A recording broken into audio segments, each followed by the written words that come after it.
lecture for this year, and we're really pleased to be able to present this to you. The Provost Lecture Series primarily focuses on faculty members at the University of Montana that have done something to receive outstanding acknowledgement outside of the university. And our speaker this evening, Karen Kaufman, as many of you know, was the 2011 National Dance Association's Scholar Artist Award winner. That is a significant award and recognition from outside the university, and it was a real pleasure for me to extend an invitation to her to be our kickoff speaker for this year. I would tell you that we have one other lecture scheduled, and I hope to have one more scheduled in between very shortly, but I have to wait for one other event, and then I think I can move forward with that. But the second one that is scheduled is not until December, but Ray Calloway from the Department or the Division of Biological Sciences, who in the last year became a member of the American Association for the Advancement of Science, the AAAS, which is a significant accomplishment. He is a fellow within that organization now, and he will be sharing some things about the kind of studies that he does. Anyway, I'm not going to talk anymore. I'm going to turn it over to my good friend, Dean Stephen Kong, who is going to introduce Karen to all of us, and we are just going to enjoy what she has to say about movement as a metaphor. Dean Kong.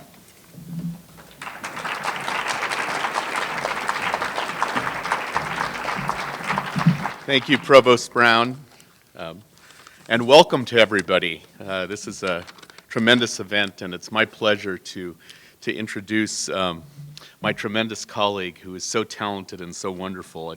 It's an honor to introduce somebody who I respect so much as an artist, as a teacher, and as a human being. Karen Kaufman is recognized nationally both as a pioneer and a leader in the field of dance education. Earlier this year, she brought great distinction to both the University of Montana and the College of Visual and Performing Arts when she received the National Dance Association's Scholar Artist Award for 2011. Previous to that, her work was featured as a cover story and on the cover of, in 2010, of Dance Magazine. Through her work in creating the Co-Motion Dance Project and MODE, Montana's Model Dance Education Project, Karen's research has explored and opened new pathways in the critical areas of experiential and integrative pedagogies, which are and will be fundamental to creating an educated citizenry and workforce in the 21st century. In her research, she employs dance and movement as a means to teach science, math, and language arts. This is cutting-edge educational research, and Professor Kaufman's work is at the forefront of the movement in this country to incorporate a more inclusive classroom. The significance of her research is evidenced by the fact that she has received over $150,000 in grant funding. I might even be undershooting that over the past 3 years. And let me tell you, that's an impressive and completely unprecedented amount of funding in a field that really does not support large grant agencies or foundations, and at a time when political realities and economic conditions have compelled many of these same agencies and foundations to cut funding and to scale back their traditional support. Professor Kaufman received these grants for her creation and development of Montana's Model Dance Education Project, MODE, and in this project, she trains dance teachers to partner with classroom teachers to take a body-mind approach to teaching math, science, and the language arts. Outcomes have included higher math and language scores on standardized tests, increased disciplinary learning, interdisciplinary learning, and opportunities for success for at-risk learners for whom traditional approaches might not be as effective. Professor Kaufman's work has included some tremendous pieces and projects, including Math Movers, these are the names of some of these works, Moving Words, the flagship dance project, and Making Connections Dance and Learning Festival. And in fact, her work has been so successful that it's been enthusiastically embraced both for its content, but also financially by the Missoula County Public Schools and several schools throughout western Montana.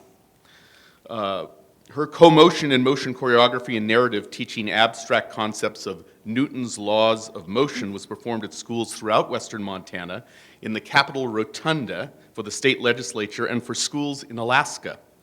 She's currently at work on a new co-motion piece called Fire Speaks the Land, which will premiere later this year. And in recognition of her many achievements as a teacher and as a researcher and choreographer, Professor Kaufman received the 2009 College of Visual and Performing Arts Distinguished Faculty Award. Karen augments her research in dance education with a strong commitment to continuing education for teachers. She's been involved with our Creative Pulse program for many, many years, and I'm delighted to report that she has recently become the new director of the Creative Pulse program. Martha Graham once stated, "Dancers are the messengers of the gods." So without further ado, Whoa. it's my privilege to introduce our messenger, Professor Karen Kaufman. Thank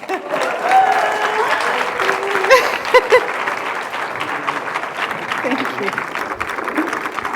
That was amazing.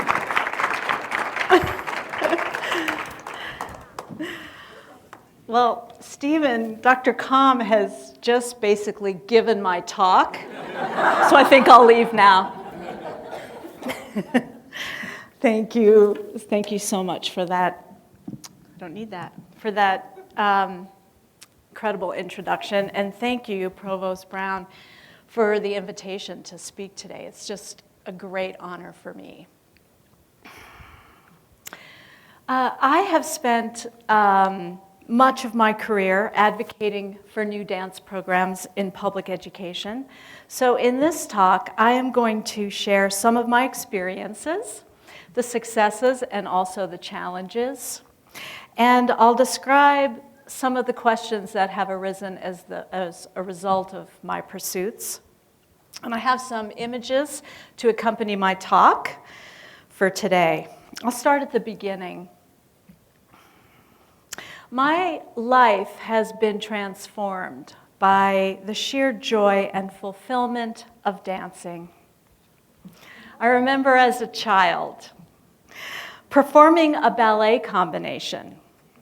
I glanced back and saw the look of approval on my teacher's face.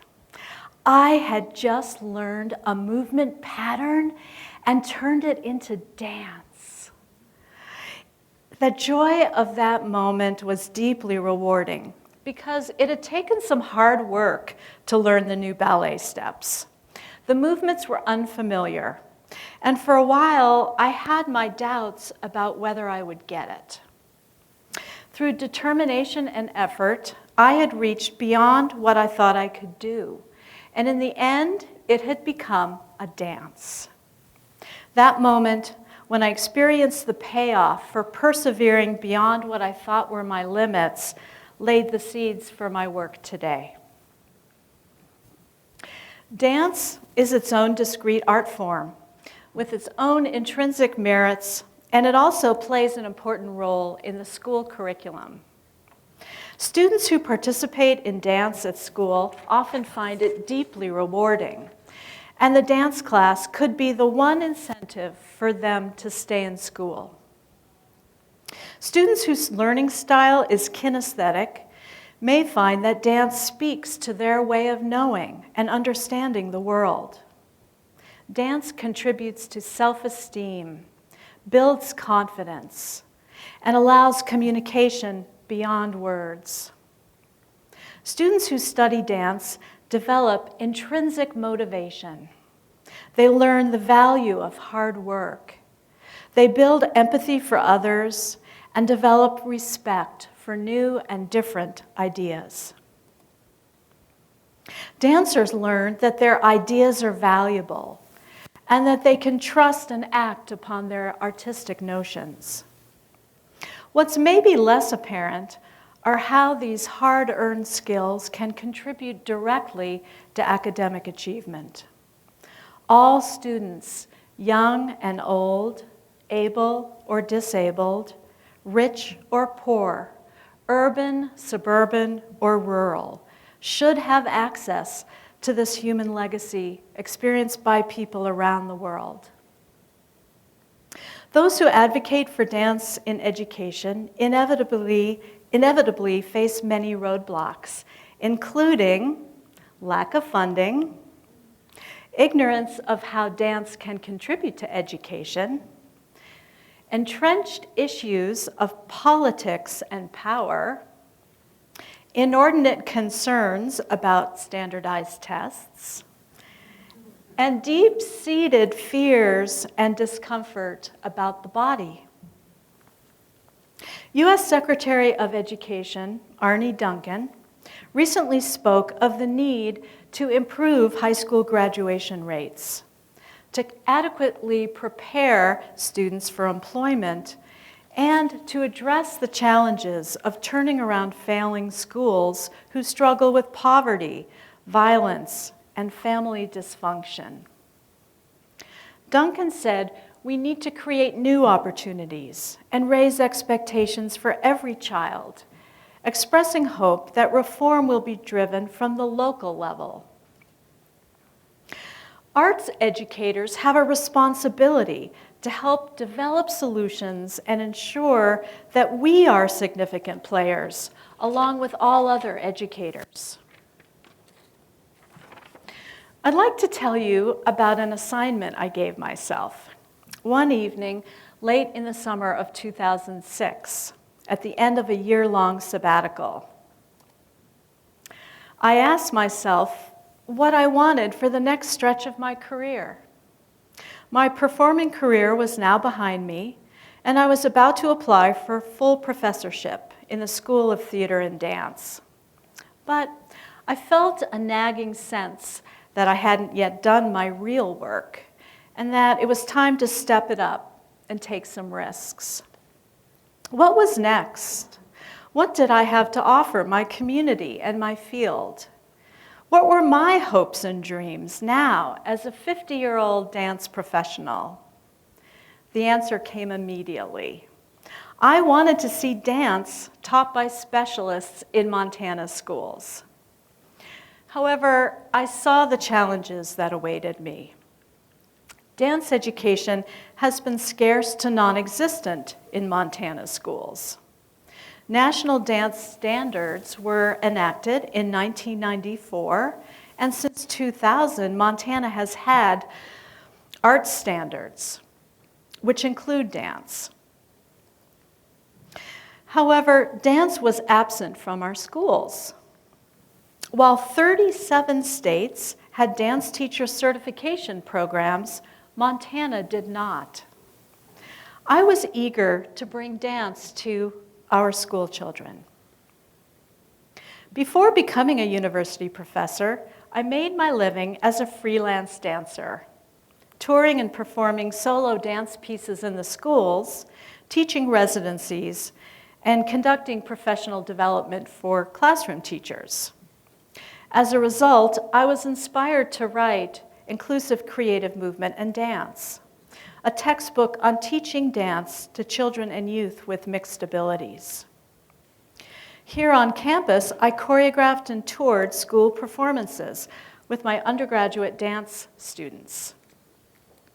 I also worked with teachers every summer in the Creative Pulse graduate program. But I realized that I had not tried to implement dance education in the way that art, music, and drama had existed in the public schools. I decided to see if it was possible. Thus, I have spent the past 5 years advocating for new dance programs in K-12 education. My advocacy incorporated 6 approaches: performances for school audiences, after-school programs, a 1-week community-based dance festival, training dance teaching artists, professional development for classroom teachers, and long-term school residencies. Each of these 6 approaches has been integral to my pursuit. I'll begin by discussing our school performances with curricular connections. I've always been excited by the opportunity to perform for children. My early training began with the dance company, Magic Movers. And ever since, oops, is this sounding a little funny? It's okay? Okay. And ever since, my artistic interests focus on developing large-scale integrated performance pieces that adults perform for children within the public school setting. Creating performances and collaborating with composers, designers, and dancers has been the core of my artistic work for 30-plus years and has led to my efforts to advocate for dance in the schools. In 2006, I formed the Co-Motion Dance Project, dedicated to touring dance performances to schools.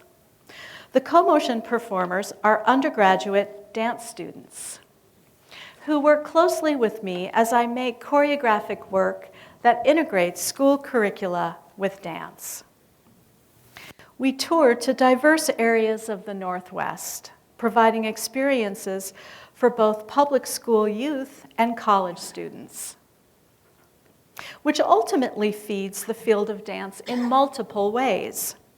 The public school students learn about dance as an art form and become new audience members, while my college students increase their performing and teaching skills. And many of the people in this picture are here today. I have used dance to illustrate the water cycle, geometry, grammar, and parts of speech. I am currently developing choreography about using dance to teach about fire science, forest ecology, and native cultures.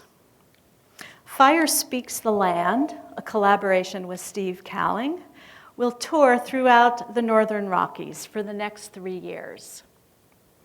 5 years ago, when I researched the physics curriculum about motion and force, I saw a natural link between dance and Newton's laws of motion, which led to developing a dance piece titled A Commotion in Motion. The performance demonstrated science concepts like force, inertia, gravity, and motion. Accompanied by narration and lively music, the choreography showed how applying a force affects a body at rest. We capitalized on the humor of a dancer who experiences inertia. The physics concepts came alive for audience members as they encountered the science vocabulary in the dance. We'd invite 20 to 30 school children to join us up on stage and teach them how dancers use gravity to fall safely and artistically. We developed and distributed a resource guide for teachers with follow-up activities and discussion questions to accompany the performance.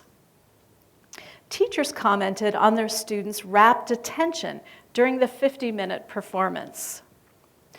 I have found that schools are hungry for high-quality, artistic, educational school performances.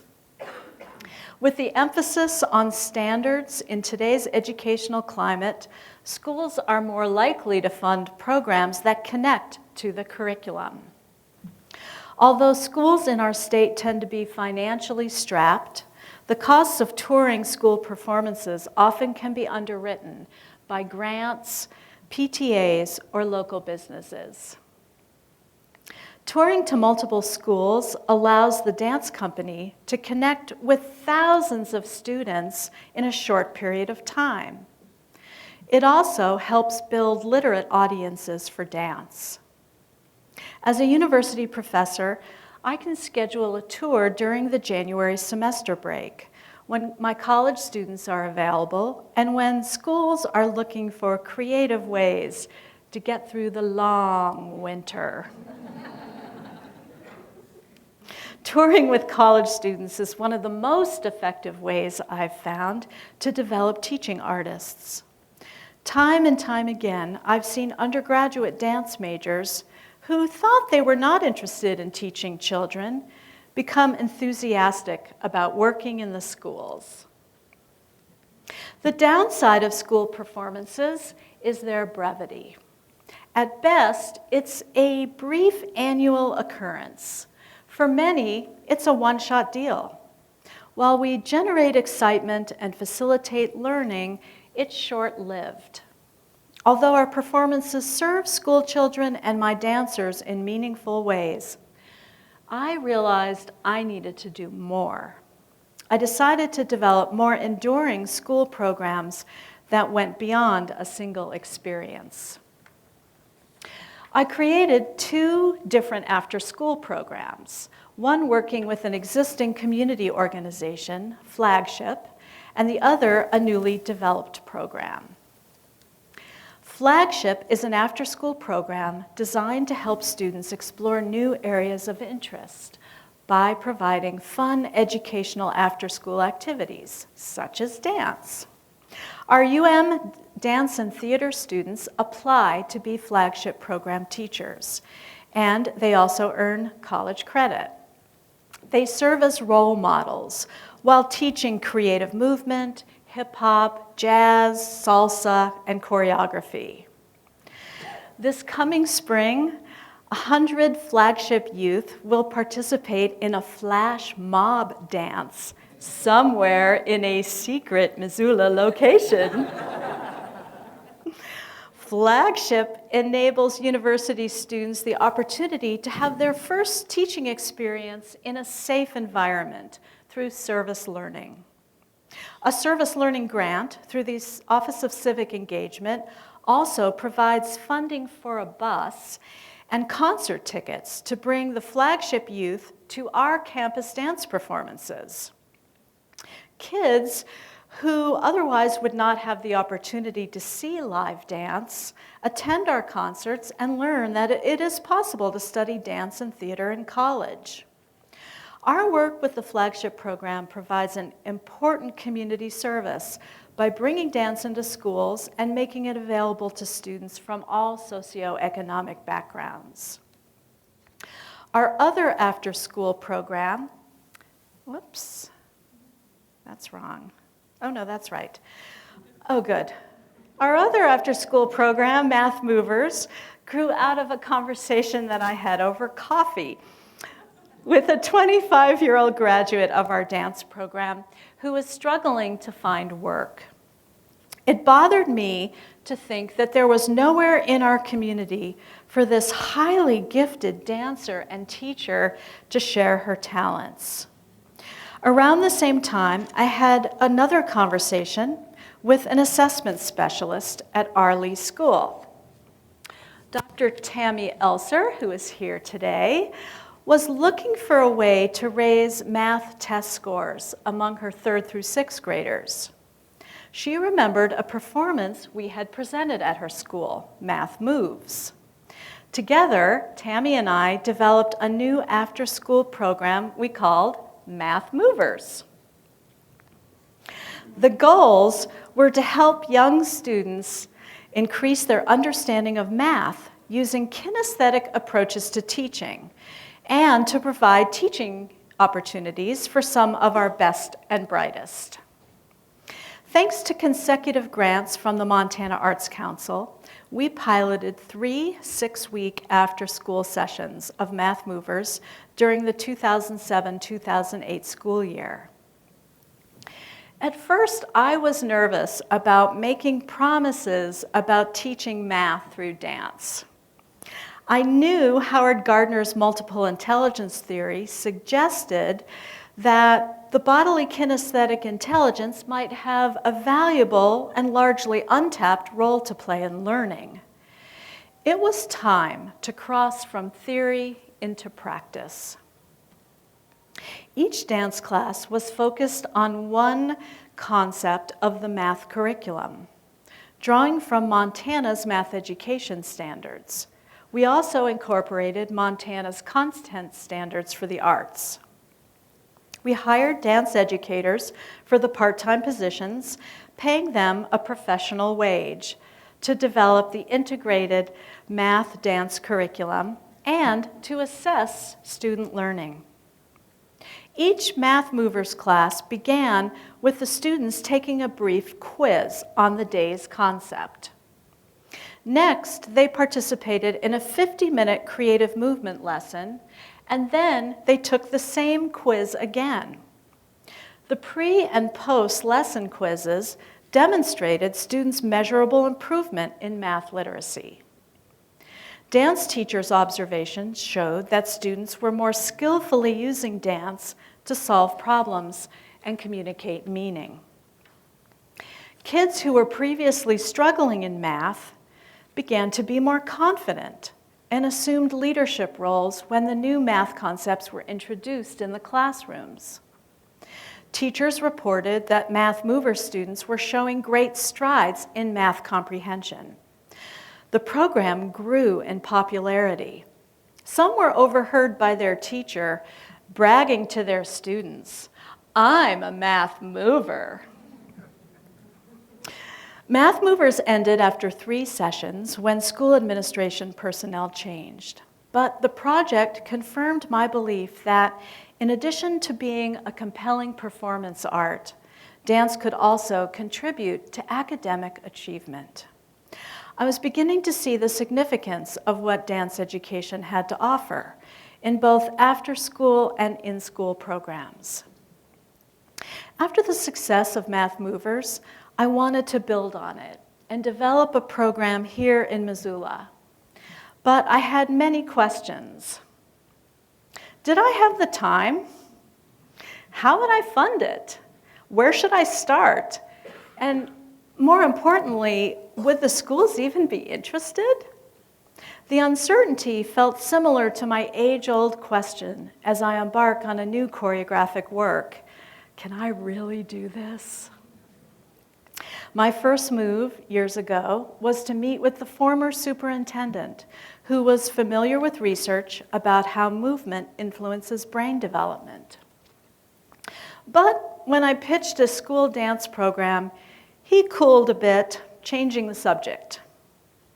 So I talked with the curriculum director for the school district. Initially, she was very polite and showed interest in the huge notebook of Math Movers lesson plans I shared at our meeting, but she didn't return my calls, reply to emails, or respond to requests for additional meetings. Classroom teachers I spoke with agreed dance would be great, but predicted that funding was unlikely. One asked how I was going to bring dance into schools when they didn't have money for textbooks, or most important, for athletic uniforms. Some were cynical, saying No Child Left Behind was about raising test scores and accountability, and no one would be interested in a program that didn't result in quantifiable, adequate yearly progress results. While a few encouraged me, some said it couldn't be done in the current educational climate, where the arts struggle for a foothold in the curriculum, and there is no dance certification for teachers. I spoke with the Montana Office of Public Instruction about developing a teacher endorsement in dance. They told me this request needed to come from the K-12 sector. Principals and teachers would have to express a strong need. It was a classic catch-22. Schools needed to be actively requesting dance teachers before we could develop an endorsement, but since there were no qualified dance programs in existence, there was nothing happening to create a demand. Most teachers and principals just had no idea that educational dance even existed. I talked with another administrator who called himself the arts guy. He knew that Montana's art standards include dance. His response surprised me the most.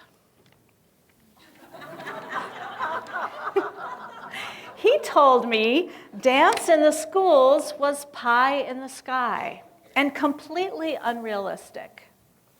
When I mentioned Gardner's multiple intelligence theory and kinesthetic learning, he erupted.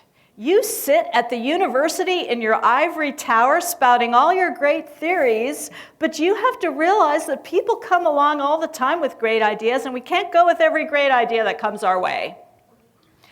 He told me teachers were uncomfortable with dance and wouldn't be interested. When I talked about the numerous grants I was writing and the projects we could do if we could just raise some money, he responded with, "You shouldn't promise something you can't deliver. In the end, you'll just be disappointing people." Not only was I frustrated by his response, his words echoed my deeper fears and had touched a nerve about my reach exceeding my grasp. It's that same feeling that sweeps over me in the midst of any creative undertaking, substantial or otherwise, where I gnash on whether I've bitten off more than I can chew, if I might be in over my head. Around this time, I happened on a source of substantial grant funding for arts education model projects. The government grant could bring in $1 million over 4 years. The only catch was that the applicant needed to be a school district, not a university.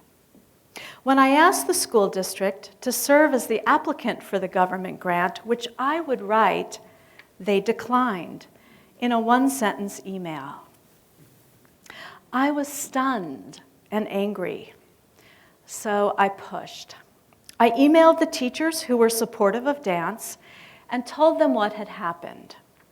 When dozens of them asked the administration why the district wouldn't apply for the grant, I was called and told to quit making waves and that I had crossed a line. They said dance will never be part of the school district. I was mortified. I'd never had a professional interaction like this. My intention had been to lobby grassroots support, but instead I thought I had made enemies with the upper administration and destroyed any hope of seeing dance in the schools. I am also terribly uncomfortable with direct conflict. My natural response is to withdraw. So I retreated for some space and perspective. Around this time, I received a crate of books that had belonged to my late father. He had developed an interest in Taoism, which he described as life's ebb and flow. The original meaning of Tao is a road, a path, or the way. One book said that when we exert our will against the world, we disrupt its harmony. But rather than identifying our will as the problem, it says we should place our will in harmony with the natural flow of the universe. I would open one of my father's books and just read a paragraph here, a page there, and I began to look anew at my interactions with the school administrators. Had I unwittingly set up an adversarial relationship with them? I learned that when we label ourselves as good or positive, we automatically set up the negative. I began to see the balance and see how any attempt at one extreme will be ineffective and short-lived. I realized I was interfering with the natural balance by trying to impose my plan on a system that was much larger than me. I began to see the situation in more global terms. I acknowledged that maybe the time wasn't right for a dance program in the schools. Maybe in 5 or 10 years, someone else would come along and be successful. I could almost hear my father say, "Karen, you tried, now let it go." I told myself, okay, I presented an idea and maybe the time wasn't right. I decided to walk away and spend more time hiking and canoeing and less time writing grants. I began to feel great relief in letting it go. I was finally turning a corner when, much to my surprise, I learned I'd received a $50,000 Dana Foundation grant to provide professional development training for dance teachers. The Dana grant was intended to improve the training of arts educators in rural locations, in rural schools, but it wouldn't support direct instruction of school children. So I questioned, what was the point of providing extensive training to dancers if they weren't teaching in the schools? In some ways, this was even worse than before. I saw the potential for failure no matter what I did. I began to think we'd just give the $50,000 back and admit we'd proposed something we weren't ready to deliver. My husband, Steve, sometimes lovingly calls me an ostrich, which refers to someone who foolishly ignores her problems, hoping they'll disappear. People believe that ostriches bury their heads in the sand when they're in danger. Although, in reality, this is a myth. I learned that ostriches actually have 3 strategies when attacked: run, hide, or kick. I really was an ostrich.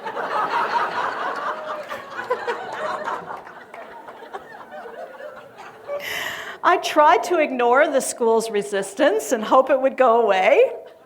I wanted to run and hide, and I definitely wanted to kick back. I came up with one last ostrich kick.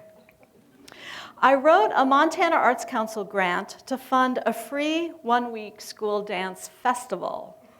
My goal was to blitz the community with dance, raise a buzz, and get some media attention. I needed the schools to want dance. Though painful, I swallowed my pride and contacted the 2 administrators I'd angered, suggesting the school district co-sponsor the 1-week festival with no financial obligation. I thought this could be a way for them to save face about not supporting the government grant while building a bridge, tentative though it may be. I was relieved when they accepted. With the help of Jordan Deline, who was then a student, we planned and implemented a week-long dance festival. The Making Connections Dance and Learning Festival had 2 main goals: raising awareness about the benefits of dance in education and developing interest for a larger dance education project. More than 1,100 K-12 students danced during the school day during the festival. Kindergarten children learn through dance that magnets attract and repel. 2nd graders danced the water cycle, evaporating, condensing, and precipitating. 4th graders used creative movement to learn about plate tectonics. 5th graders created choreography about stalactites and stalagmites and performed for their peers. Middle school students learned the dances and rhythms of West Africa and explored counterbalancing and weight sharing in their visual art classes. High school students learned the principles of movement for actors, applying it to theater performance.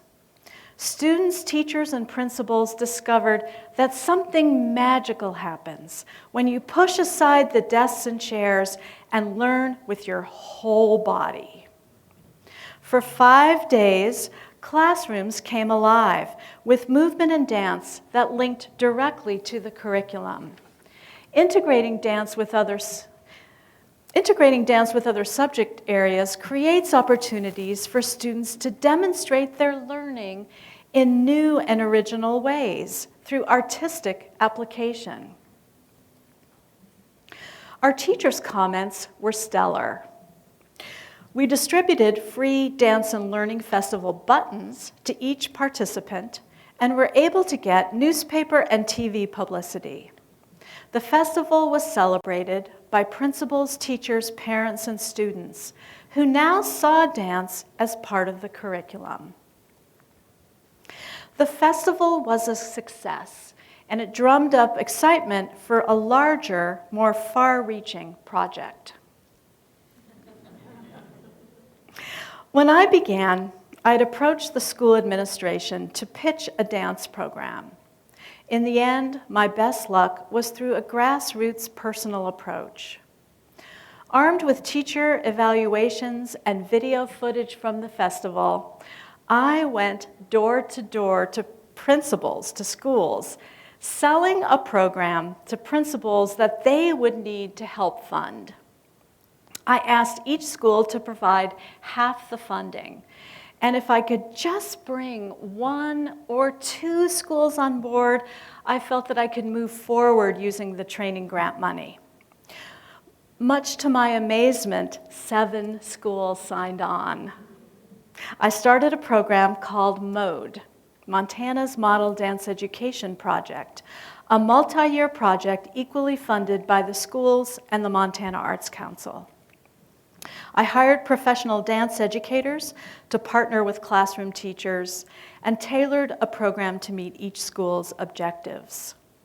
MODE kicked off in September 2008 with a 2-day training for the new dance teachers. With our Dana grant, I brought in Eric Johnson, a Kennedy Center artist trainer, who presented a phenomenal workshop on arts integration. Eric's model for standards-based arts integration included lesson planning with built-in assessment. He introduced the concept of backward lesson planning, encouraged us to isolate clear and focused target learnings, and helped us identify the evidence of learning. He provided the missing links of focused lesson planning and embedded assessment, helping us make authentic connections between dance and academics. On our final afternoon with Eric, we brought in 25 MODE classroom teachers who, for the first time, would be partnering with a dance educator. These teachers were released from school with paid substitutes to attend the training. Eric taught a captivating workshop. But the most beneficial thing was the excitement he generated for launching a new dance program. With buy-in from the schools, the dance educators and classroom teachers began working together on developing lesson plans. In fall 2008, MODE was launched. Now, beginning our 4th year, we still have 7 schools and 1,400 students participating. Thank you. This is a big leap forward for dance education in Montana. I began to scheme again about a dance teacher endorsement in Montana. Coincidentally, within MODE's first year, the school district's superintendent and the other 2 administrators retired. While still battling budget problems and curricular challenges, the administrators who replaced them recognized the value of dance in education. The new superintendent of schools and curriculum directors are supportive of MODE and the value of the arts in the curriculum. Driven by mode and the demand it helped create for highly qualified dance teachers, my efforts to add a teaching competency for K-12 dance are well underway. Because many schools now want dance, the Montana Board of Education will soon approve our proposal to establish an area of permissive special competency in dance. A few days ago, Dean Stephen Combe forwarded an article to me from the Chronicle of Higher Education, which came out on September 4th. It calls this the creative era. And it says that to fuel the 21st century economic engine, we must unleash and nurture creativity. It said that America cannot maintain a competitive position in the world order unless we better understand how to nurture creative talent, and that we cannot just leave it to chance, that we must step up conditions in which creativity will naturally blossom.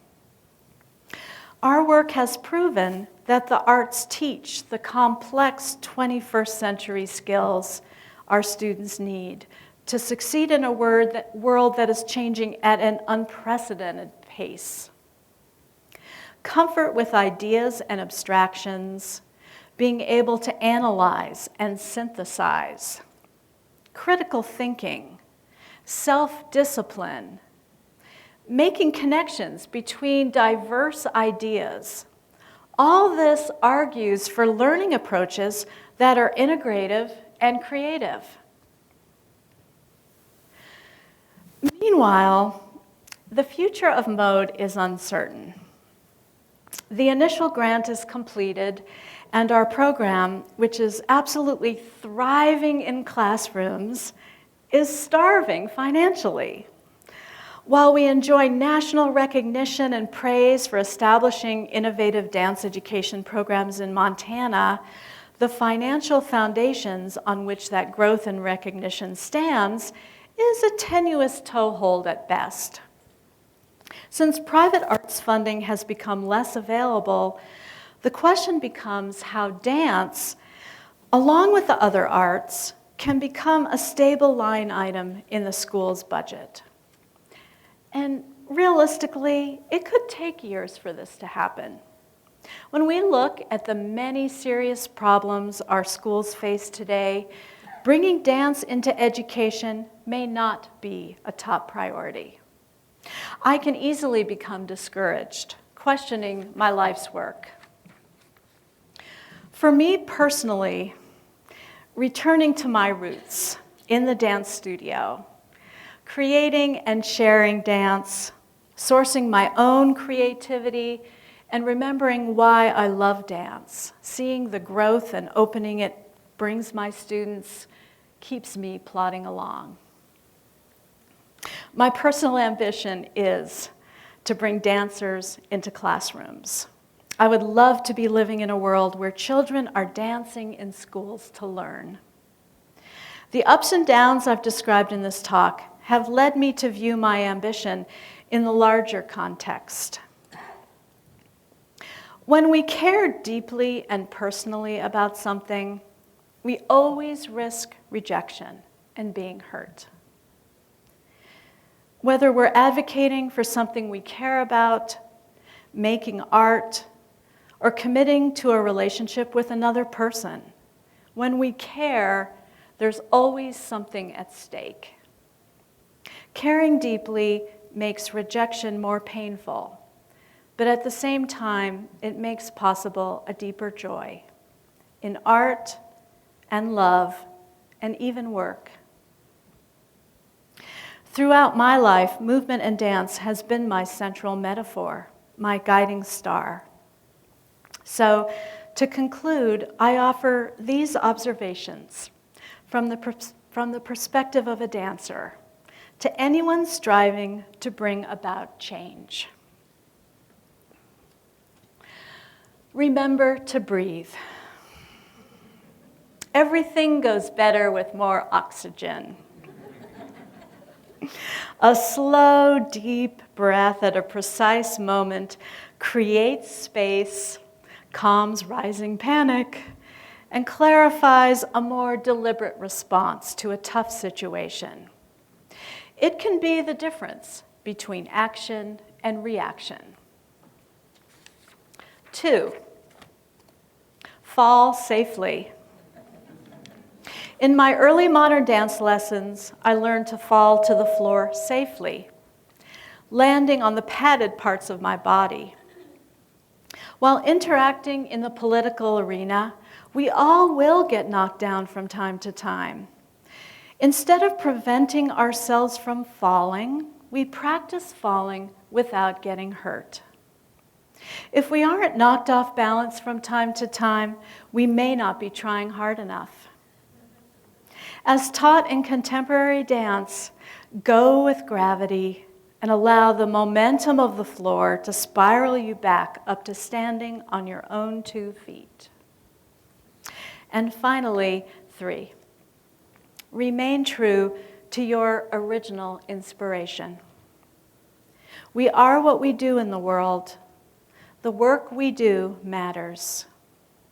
Achievement is measured not in how many times we are knocked down, but in how many more times we get up and continue. It begins with passion, emerges through thoughtfulness, and endures through sweat and perseverance. Thank you.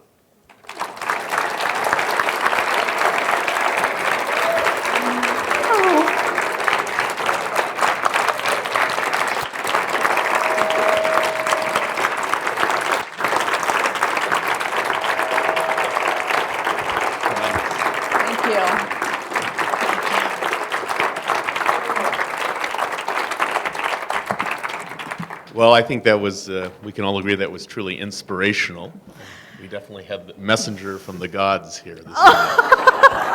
Yeah. But I'd like to open up for a few minutes if anybody would have some questions for Karen after her talk. I know she would entertain them, so would anyone like to offer questions or comments? Yes. How much money? Do I need? Amazing things with $50,000 and some little tiny matching fund grants. $50,000 would be considered a large grant in the arena of arts education. Most of our grants are between $5,000 and $10,000. And we're really doing a lot with very little.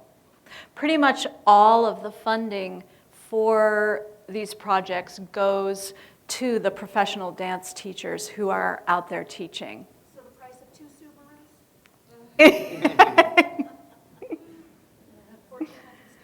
students? Right.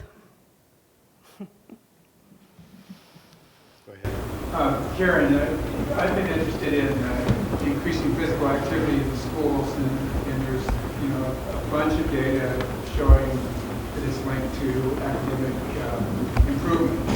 It always struck me that one of the most fun ways for different grades to be more active with the dance. In the dance right now, at least, it seems like in the society is popular in lots of different forms, and so there'd be kids that might want to do things and go for breaks. It seems like you could segue some of what you're learning, with your argument that you're increasing physical activity as well, and maybe get another foot in. And that's true. And dance has one foot in the arts and one foot in phys ed. And we probably haven't done enough in the physical education arena, but there's a great deal of research that talks about obesity prevention and physical activity, and all of the research about the connection of the body and mind and how that works supports dance in that arena as well. Other questions? And you have a daughter who's a dancer, so you know this better than anyone. I'm learning with it. Yeah.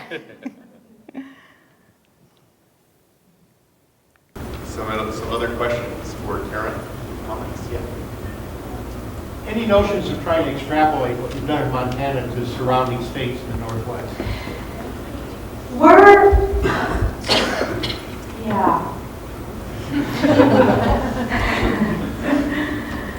Idaho is the dance capital of Yeah, there actually are some interesting programs going on in some of the surrounding states. Idaho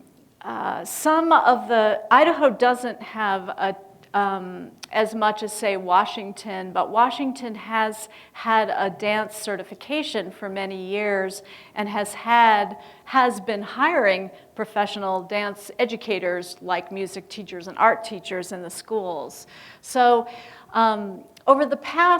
I've been going to national conferences for dance education over the past 25, 30 years and have seen the number of states quantifiably increase in what they're doing. And 37 states have this going on right now, so we're trying to catch up. A lot of those states that have enduring programs have funding from their Office of Public Instruction or their State Department of Education. The money is coming from there, rather than from a school that has to raise it from the PTA, like we're doing. Are there any ways that we could be of help? Want to write a check? No. Gosh, Joe, that's a great question. I think you're being, all of you coming today and just listening to what has been happening is a huge help to me. And I really can't think of anything else at this point. Many more advocates now. Yeah. What you could do to help, actually, would be to, any of you have children in the schools, would be to talk with the principals at the schools and tell them that this might be something that you would find important and valuable to your child. And the more the parents are advocating, the better. I don't feel that I have done a very good job with the parents because I don't have direct access to parents like I do teachers and principals. So I think having it come from families and parents would be very, very helpful. Well, thank you very much, everyone, for coming this evening. Thank you, Karen, for expanding our horizons and letting us know more about your work. And let's all hope that we can become champions for arts education and dance education in particular. Thank you. Thank you very much. Thank you all for coming very much.